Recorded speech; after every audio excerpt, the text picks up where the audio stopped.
প্রথমেই বলে নিই, বাসন্তী পুজোতে আমার সকল বন্ধুদের অনেক অনেক শুভেচ্ছা অভিনন্দন। বাসন্তী পুজো মা দুর্গার আর একটা রূপ, তাই আজ হচ্ছে অশোক ষষ্ঠী। অশোক ষষ্ঠী বলে আজ চলে গেছিলাম মা জগত্তারিণী মন্দিরে, ভাটপাড়াতেই আমাদের ওখানে মাকে পুজো দিতে। সকাল সকাল গেছিলাম, কেননা আজ বৃহস্পতিবার মা লক্ষ্মীর পুজো করতে হবে ঘরে, তাই সকালবেলা উঠেই চলে গেছিলাম।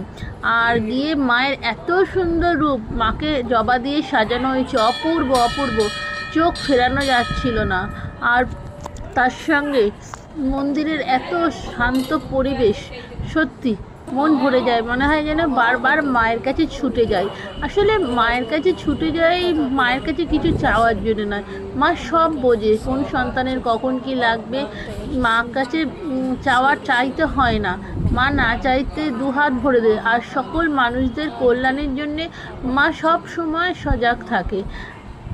আর মন্দিরে তখন সুশীলদা পুজো দিচ্ছিলেন, অঞ্জলি আছে। সুশীলদা হচ্ছে এই মন্দিরের সবচেয়ে বয়স্ক, অনেক ছোট থেকে আমরা দেখছি সুশীলদা অঞ্জলি দেয়, পুজো দিয়ে দেয়, সব করে দেয়। যাই হোক, সবাই দিনটা খুব ভালো করে কাটুক। আর মায়ের আশীর্বাদে আমার তো ভীষণ ভালো লাগলো। অঞ্জলি দিলাম, পুজো দিলাম, একটু ফটো তুললাম। আমার ফটো তুলতে, ছবি তুলতে খুব ভালো লাগে। আসলে নিজের অনেক রকম সমস্যা থাকলেও যখন এইসব নিয়ে ব্যস্ত থাকি না, মন্দির, পুজো, সংসার, তখন সত্যি মনটা খুব ভালো লাগে, কোথা দিয়ে চলে যায়। প্রত্যেকটা মানুষের জীবনেই কোনো না কোনো সমস্যা থাকবে, সুতরাং সমস্যা থাকলেই নিজেকে হচ্ছে কষ্ট পাওয়ার জন্য বসে থাকার কোনো মানে হয় না। সকাল সকাল পুজো দিয়ে মন্দিরের মধ্যে অঞ্জলি দিয়ে খুব ভালো লাগলো। জয় মা জগত্তারিণী, সকলেই ভালো থাক।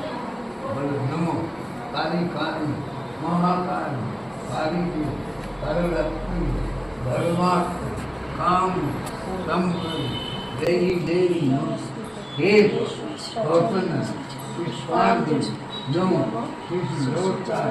दक्षिणाकारिकाय नमो नीति नमो कल्याण मीनाक्षी परित्रायण सिद्धि जगत्ताय दक्षिणाकारिकाय नमो कल्याण मीनाक्षी परित्रायण सिद्धि जगत्ताय दक्षिणाकारिकाय।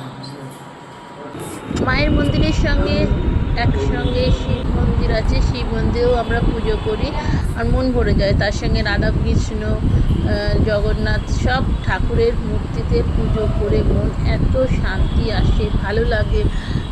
যে যেখান থেকে ভিডিওটা দেখছেন আপনারাও আসুন ভাটপাড়া জগত্তারিণী কালীবাড়িতে, ভালো লাগবে। ভালো থাকবেন, শুভ।